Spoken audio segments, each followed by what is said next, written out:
Hello YouTubers, welcome back to another episode of Minecraft Space Astrology Mod Pack.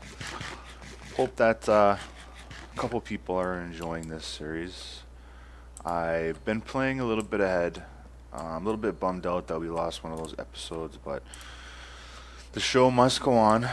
So I've been a little busy. I've been working on a auto smelting system type thing.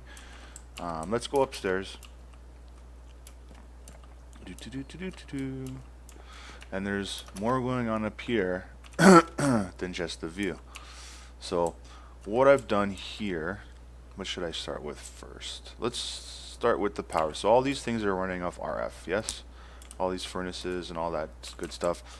So if you can see, it says 1000 out of 1000 RF. So how are we getting power to these things? In the last episode, we put the endothermic pump in the ender. We got some lava flowing. It's not an infinite source of lava, but there is lots of lava in the nether. And all we would have to do is move the pump if we ever dry out the area. And when I say dry out, I'll show you what I mean in a little bit. We'll give it some time to run and actually use up the lava in the area. And it's easier to show than explain. So here we have the sister to the tesseract that's in the nether, and it is on frequency 1, and it is sending nothing and receiving fluid. So the fluid goes in there, goes into my open blocks lava tanks, because it's always good to have a little bit extra, and then it goes into my endothermic, or sorry, my magmatic dynamo, which feeds my hardened energy cell, which shoots up ender energy conduits all the way, and I left this as glass just so I can show, all the way up the side of the house into the room, and now the house is wired for power, and I can just feed off that original cable as much as I need to. And with the hardened energy cell, you can tweak the ins and outs and the configuration and all that good stuff. So let's close this back up. Oops. Oopsie. So let's close that back up. And I'm pretty sure I got more. Oops. I got more ore in the storage.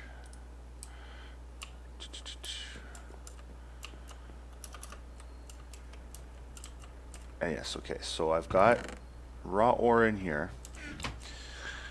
And I like using item ducts. I know I can use other things, but I actually like to see the items go through. But what happens is the ore gets sucked up through this pipe, put in a pulverizer.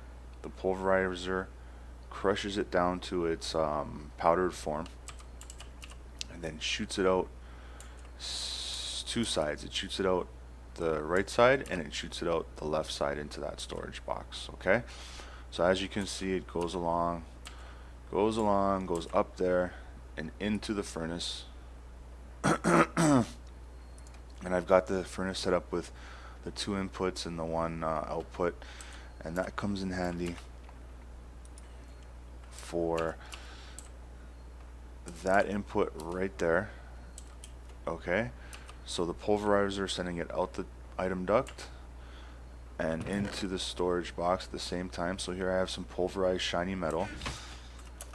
And basically what that does is, or how that's happening is, every time the pulverizer crushes a metal, like nickel ore, there's a small chance that it'll make a byproduct. One of the byproducts is shiny metal, which is very hard to come by.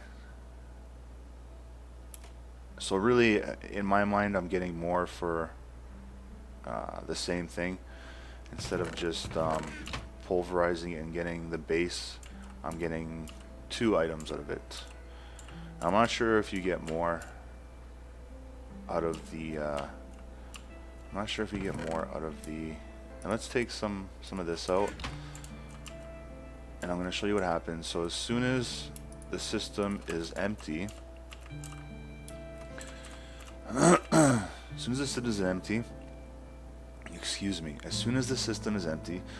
what happens is this pipe takes over and shoots it into the electric furnace. So anything in the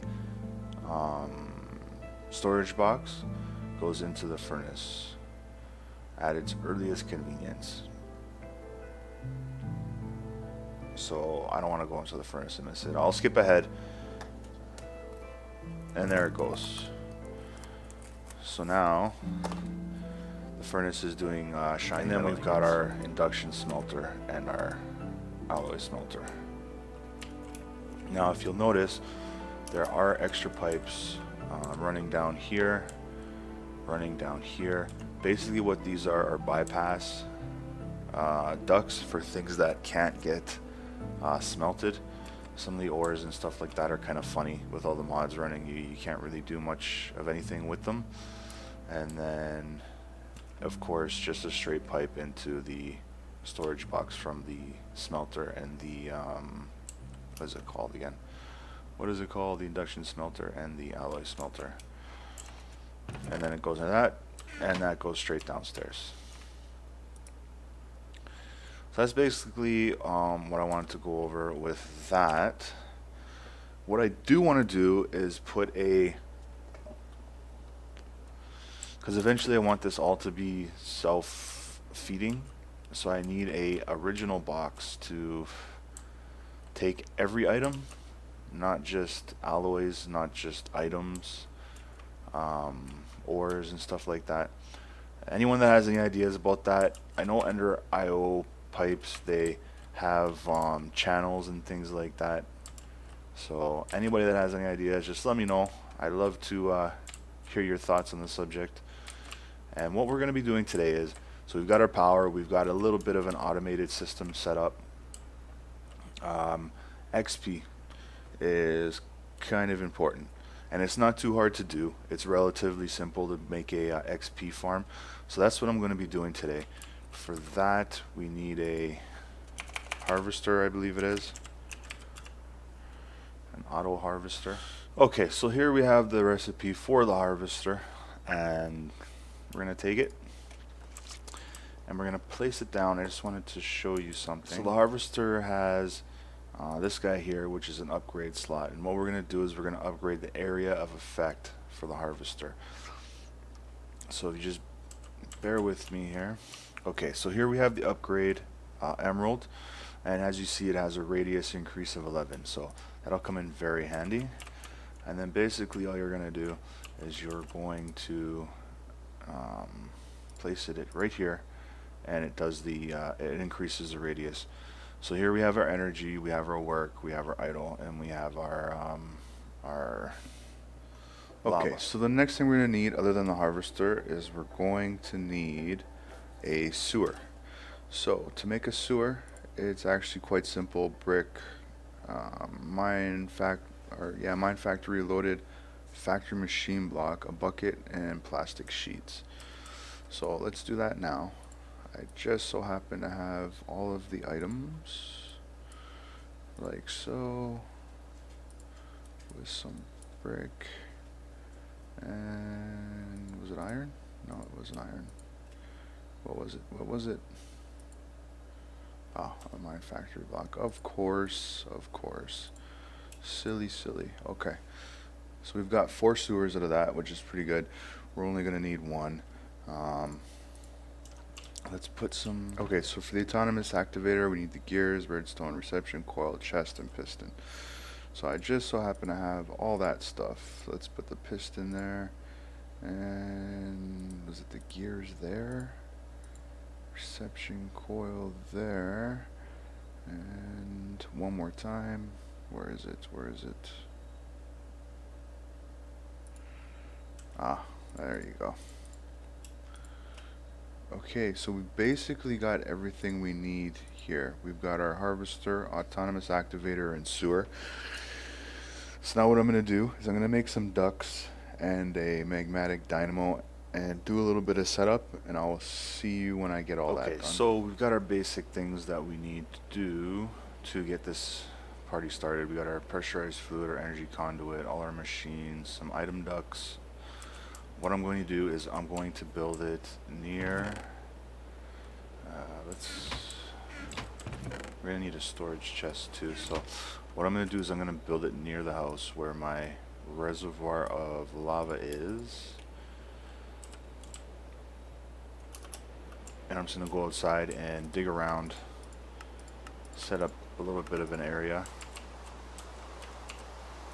But you guys don't have to go through all that nonsense, so I'll see you when it's finished.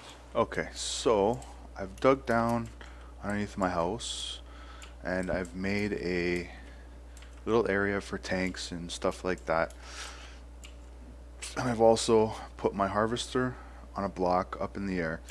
This side here is the actual harvesting part. I'm gonna put my upgrade in the harvester, and then basically what I'm gonna do is I'm gonna put the essence berry bushes in front of the harvester like a square right across. So I'll be back when I go get some essence berry bushes. Alright, so we've got the harvester there, like I said before. I got some essence berry bushes. So what we're going to do is we're going to grab the essence berry bushes and we're going to plant them just like that.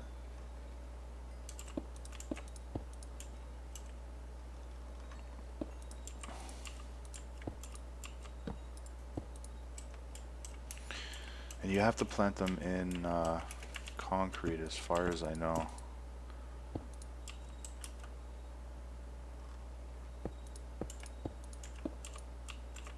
So let's try to make it even. 1, 2, 3, 4. 1, 2, 3. So we need one more block that way.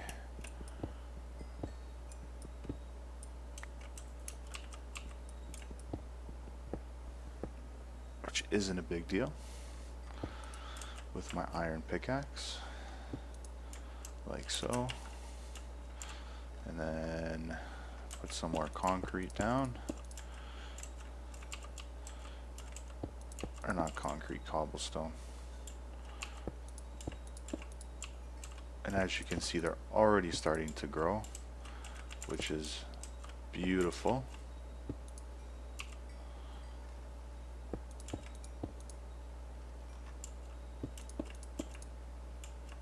Okay, so they'll grow. The harvester, oops, yeah, we can't touch them. Harvester needs power. So what we're going to do is, I'm just trying to remember how I did this on my last server. We're gonna put a chest right there.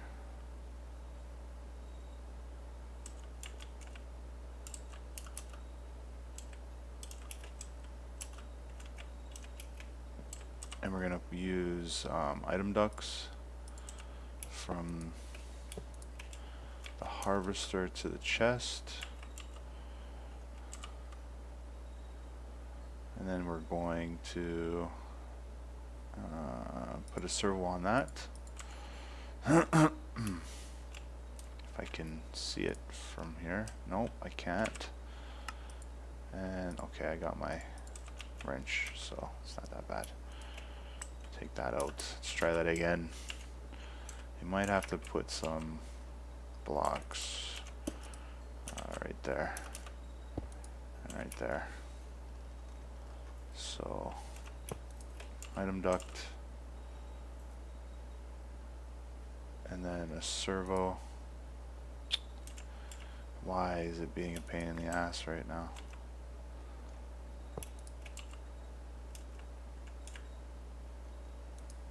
There we go. And then we're going to tell the servo to always be on no whitelist or blacklist, because it's only going to be collecting essence berries. And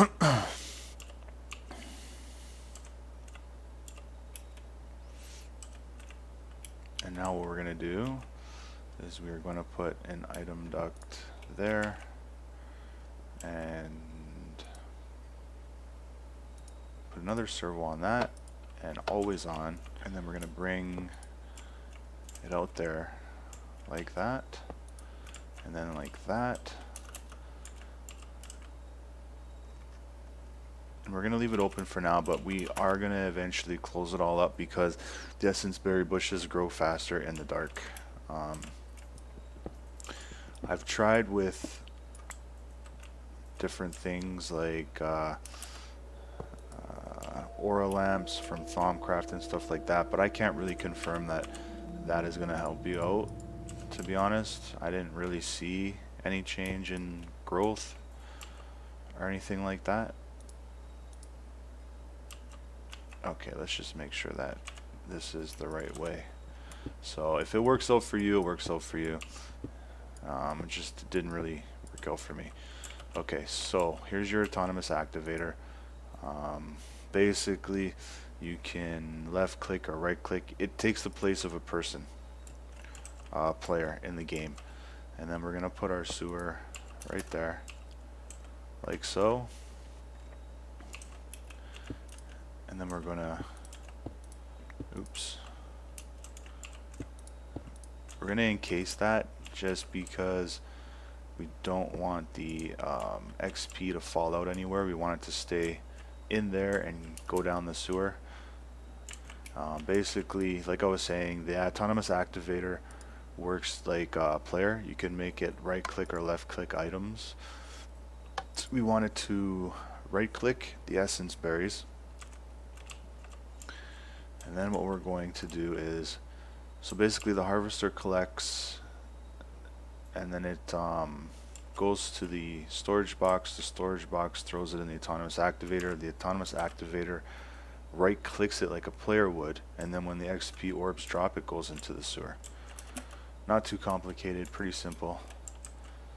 So let's make a let's put some tanks down. Okay, so now we're going to take our pressurized fluid conduit, and we're going to, it doesn't really matter I don't think with pressurized fluid conduit, but it's just a habit. We're going to put the input on the high point,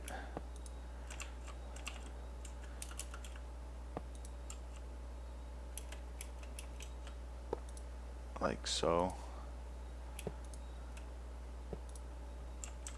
Okay, and then we want to change the toggle to activate without redstone. This is going to be not monitored by me, it's just going to keep doing what I want it to do. So now what we need to do is we need to get power down here. We need power for the harvester, and we need power for the autonomous activator. So I've got my, just so happens that I built it underneath my power room anyways, so I've got more pressurized fluid conduit than I do energy conduit. Maybe I should make more. Let's try to get the pressurized fluid conduit down there, and for that, just like that, and then we're gonna put our blah blah blah magmatic dynamo right there. Turn it with the wrench, and we're going to be powering two things. We're going to be powering our logistics power junction, and we're going to be powering our harvester and our autonomous activator. Okay, I was in a machine right there. Let's do a little experiment. We'll put 10 berries in there, and there they go, and then up.